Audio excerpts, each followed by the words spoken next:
Okay, before we jump into today's video, I want to expose you all to the new journal structure that I'm going to be holding you accountable for.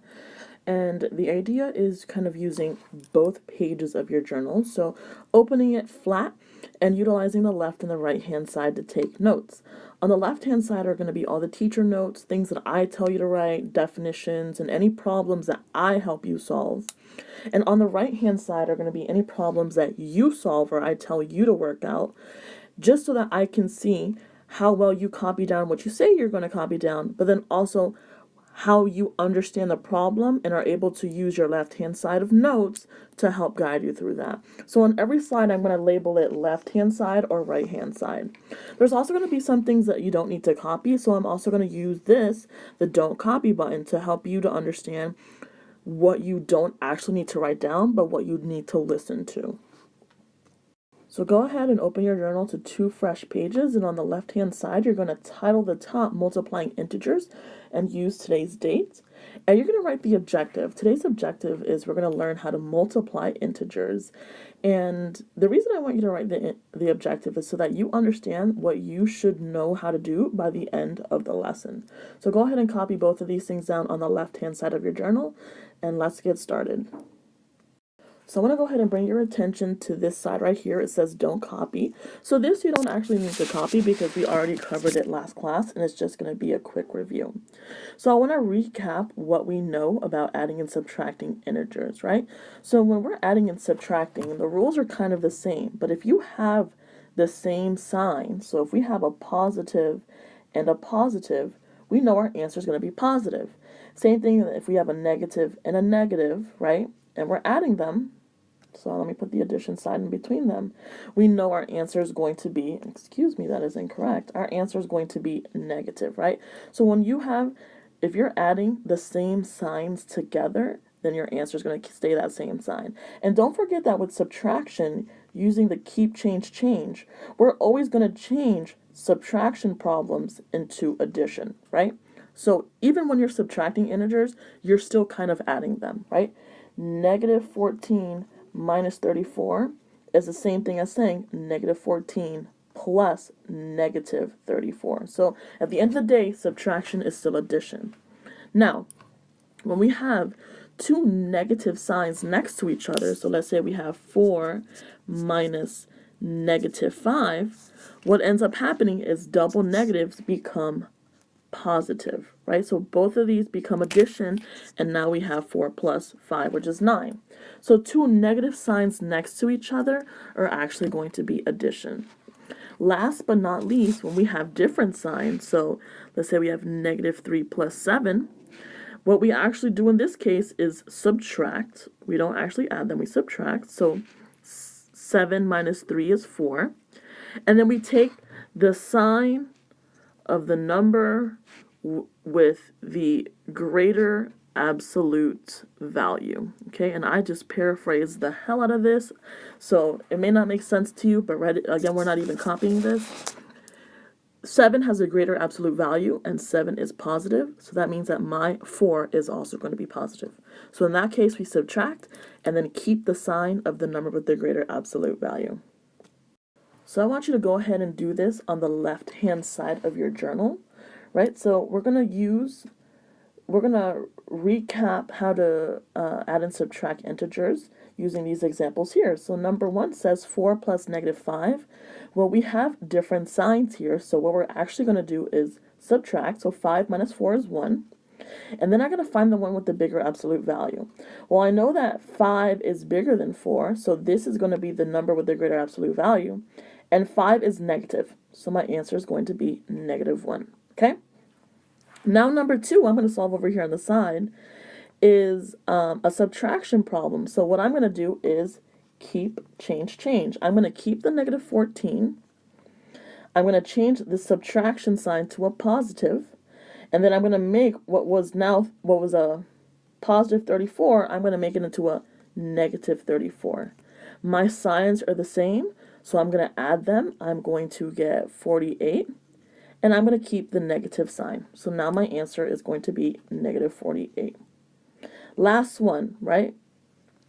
We have two negatives next to each other, so negative my subtraction and then a negative 8. So both of these are going to turn positive. So I'm going to have negative 45 plus 8. Okay? My signs are different. So what I'm going to do here is subtract. So 45 minus 8 is 37. And I'm going to think, which number has a greater absolute value? Well, 45 is bigger than 8, and 45 is negative. So my answer is also going to be negative. Okay, if you have any questions about adding and subtracting, this is the time to ask, because we're only taking those 2 days to learn it. We're moving on now. Okay, so be sure to ask any clarifying questions about this topic.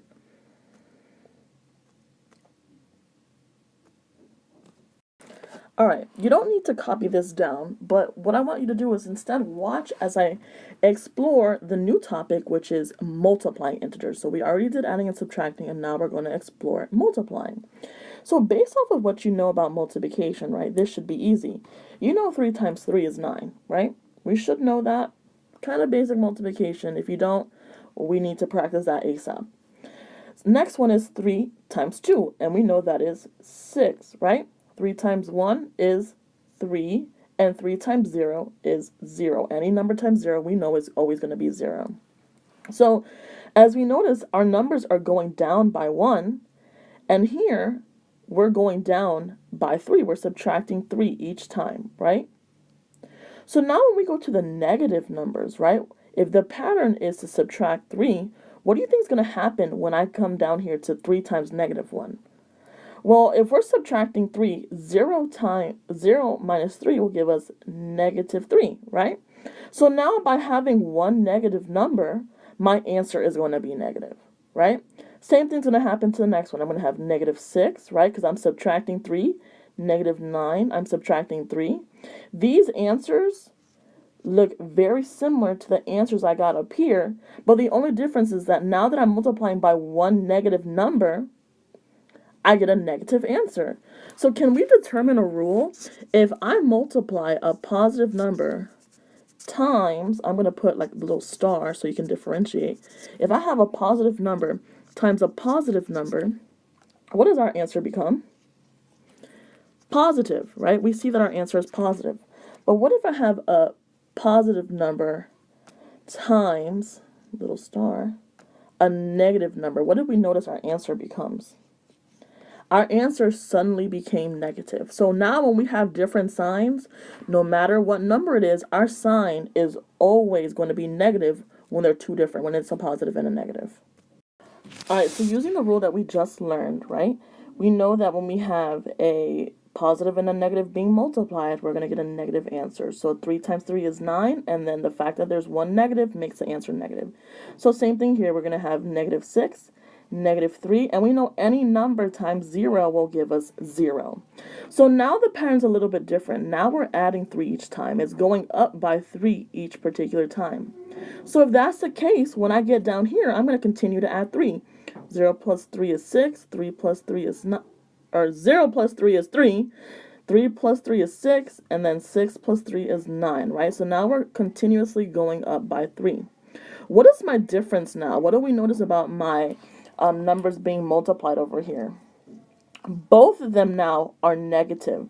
So kind of remembering that rule about double negatives, right? Whenever we're multiplying two negatives or we see two negatives next to each other, it's the same thing with multiplication. When we multiply two negative numbers, we're going to get a positive number. So negative 3 times negative 1 is going to give us positive 3, and etc. So again, this slide you don't need to copy, just listen as I was talking. But one thing that's really important to know is a negative times a negative will give us a positive answer, okay? So this is where you need to copy down copy this down into your journal, and this should go on the left-hand side. But the one thing that I want to recap is what happens when we multiply two positive numbers. So when we had two positive numbers that were being multiplied, our answer also stayed positive. So two positives will give us a positive number. Okay, when we saw that we had a positive and a negative, right, using those multiplication tables, we saw a positive and a negative would give us a negative answer. So now let's go back to two negatives, we just did in the last problem. We know two wrongs make a right, or double negatives give us a positive. So two negatives give us a positive. Whenever we have the same sign, so plus plus or negative negative, they're going to give us positive. Okay, so always remember that. Two wrongs make a right. With multiplying, two negative numbers will give us a positive. Go ahead and copy this on the left-hand side. Now, I want us to think of something tricky. I'm going to do a sample problem with us, with you all. So if I have negative 4 times 5, right, what is that going to give us? Well, we do 4 times 5 is 20. And the fact that we have a negative and a positive, it falls into this rule. So my answer is also going to be negative. But what if I give you negative 4 times 5 times negative 3? Okay, now we have three numbers. And this one's a little bit tricky. So the first thing that I advise you to do is multiply the first two numbers times each other, right? So we already did in the last problem. Negative 4 times 5 will give us negative 20. And now we're going to consider this negative 3. So negative 20 times negative 3. Okay?